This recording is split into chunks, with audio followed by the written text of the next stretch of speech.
let's start with Diana. You've been doing this for about 3 years. What are some of the approaches you've taken with parents for dealing with difficult situations? Personally, again, I have this mantra where you can't take everything personal.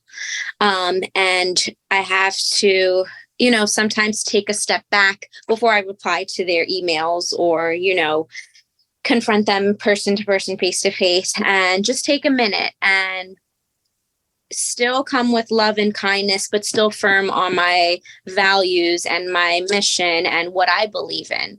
I also have to, the reality is that my business isn't for everyone. And that's okay. It sucks to lose students, of course. However, overall, you have to have that confidence and believe that you're doing the right thing and you're sticking to your values. And sometimes, like, your business isn't for everyone, and it's okay. Number one, that can, that helps you with your sanity, which helps the grow and function the way you want it to. So I feel like in order for this business to thrive and for our businesses to thrive, we need to make sure we're okay first. We can't let our parents bully us and, get their way all the time. If there's something you really firmly believe, stick with it, stick with your policies and, rules and regulations, and just always refer to that. But yeah, you just have to really have a mindset where you can't take everything personal. Maybe they're having a bad day. Text and email is not always, relayed in a nice or good way. So, sometimes you have to just take a step back. Sometimes face-to-face conversations are better. So that's what I've learned so far. It's hard. Yeah. Noelle, what about you? Same thing. Yeah, I agree with Diana. It took me a long time. And I have to say it was probably during COVID that I became stronger in replying to parents. I have a big heart. I'm a little bit of a pushover. So I wanted to please everybody and make everybody happy. And I've learned that you're not going to make everybody happy. It's more important to stick to your beliefs in the studio. So that took me a long time, but Diana's right. We're not for everybody, and it's okay. If that student wants to go down the street, because maybe that's where they feel more comfortable. But I do the same thing. I take a day, maybe an hour or something to just, because I would bring it home. I would bring it home and talk and vent to my husband or cry. And this kid left and I thought she loved me. But that's not what it's about. At the end of the day, it's what the parents can afford, and, it's what they envision their child doing. And I have to be okay with that. And so I'm learning to stick to my guns, and it's made me stronger as a person. It's made my mental health stronger. And yeah, talking to the parents one-on-one, face-to-face is a lot better, because with text and email, you don't know the tone. I can assume that she's yelling at me, but that could just be the way she's talking. So, it's addressing, I feel more comfortable talking to a parent face to face than I do through an email, because it's easier to have a bigger conversation with them about the issue. But we're a no drama school. So I actually, my first season, had to ask a student to leave because her and her mom were bullying. The child was bullying another student, and a parent was bullying another parent. So I have a no drama, no bully policy that they need to sign when they are registering their child for the studio. So I don't have too many issues. For the most part, our parents are like, they love seeing each other at the studio. I kind of wish they would just go because they're a distraction to the kids. I'm like, go take your conversation down the street to the bar or something. But yeah, so I'm very lucky and grateful for that at our studio. Yeah. So one of the things that I thought of while you were both saying that is it also, the taking a step back, letting things simmer is definitely the case, something that we've found also. But then I usually um, have to remember to take it even a step further, which is that a lot of the parents don't actually understand the cultural aspects of the life that we live, and like what it means to be the parent of a dance student.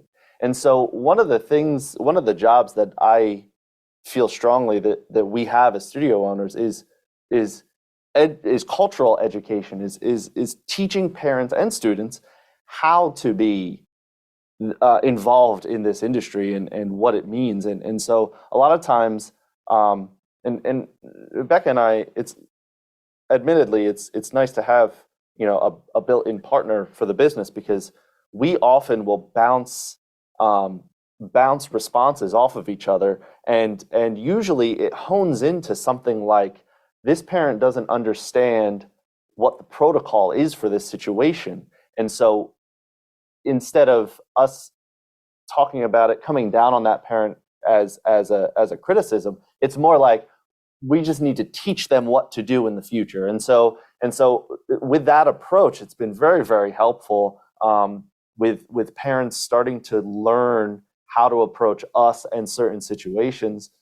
So with that as a lead-in, what are some things that you think would be helpful for parents to know or understand, that might make your job as studio owners and teachers a little bit more manageable, a little bit more optimal, which is only going to contribute to their children getting a better dance education ultimately in the end? So Diana, what are some of the things off the top of your head that you can think of that might give parents that extra little bit of knowledge?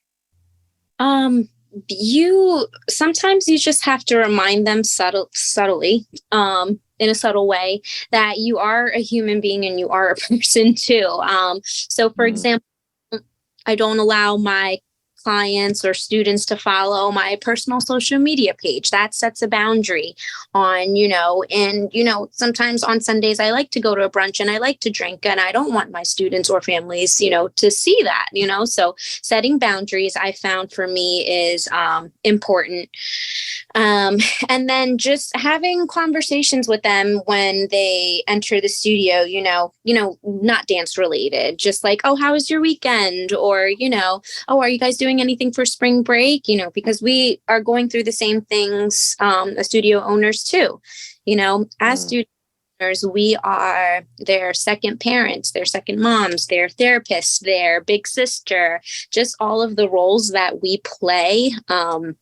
It can definitely take a toll on you, and you are a huge role model in the community, especially to the preteens and the teenage girls. So, you have to watch what you say, watch what you wear, and watch what you do. And because it really does have an impact on them. So I guess I would say setting boundaries and just being relatable, to the students and parents has kind of, has just really helped so far. And it does, you're right, that does take a toll. Having to sort of filter yourself and your life through the lens of something that's disconnected from how you live your life personally, necessarily. And sometimes it has to be that way, but it does take a toll, and I think it's helpful for parents to know that. Yeah. Sure. Noelle, what about you? What kind of things would be helpful for your dance parents to know? It's funny, I was just having this conversation Monday night with one of my teachers. But I agree with Diana, because I get like Facebook messages now where parents don't even email me anymore, or my cell phone number is actually the studio number. So I get text messages on the weekends or at 10 o'clock at night. And I'm like, I have a life. I have a family. I'm not answering you right now until my kids are at school at normal hours. Like, so that's, it can take it to, because now I'm thinking about it because I've read it. Right. And now I'm thinking about it, and now it's affecting my time with my family. And even though I haven't answered it. So I agree. We have a life outside of the studio. But I think another thing we were talking about Monday night is I have some students whose parents have never danced before. They have no idea what to expect in the dance world. They're asking me pictures about picture day. What is picture day? Do they wear their costumes? And I automatically sometimes assume that the parents know what all these things are. And we're very good with communication, but I will get these questions before I have even communicated the day with them. So I have to remind myself, like, you have to explain everything in detail for every single parent, because, you know, they might have not grown up with dance and they don't know anything about it. You know, they don't know how to do a bun. I love, Diana, that you did a bun video. I think it was last year. I need to do that, you know, because they don't know how to do that with their hair or how to do their kids' makeup. So I think being open and demonstrating is really important for our parents. And also, another thing that really bugs me is when kids miss like 3 weeks in a row, they don't understand how much that affects the class, how much that affects the teacher, because now we taught choreography and technique those 3 weeks, and now they come back and we have to go back and reteach that. And that can be boring to the kids that were there. Now, I'm not complaining about illnesses, obviously, with COVID and the flu and the stomach bug going around. That's one thing. But missing for sports, like, why can't they miss baseball practice to be at dance? And, you know, the commitment that it takes to be a dancer can be frustrating on our end as a teacher. So I think trying to explain that to parents is very difficult too, because they don't understand, oh, you know, they're there all year. It's okay to miss 3 weeks because of baseball, but it's really not, especially this time of the year when we're really working on recital routines. And then we have to go back and reteach everything when we really just want to keep moving forward.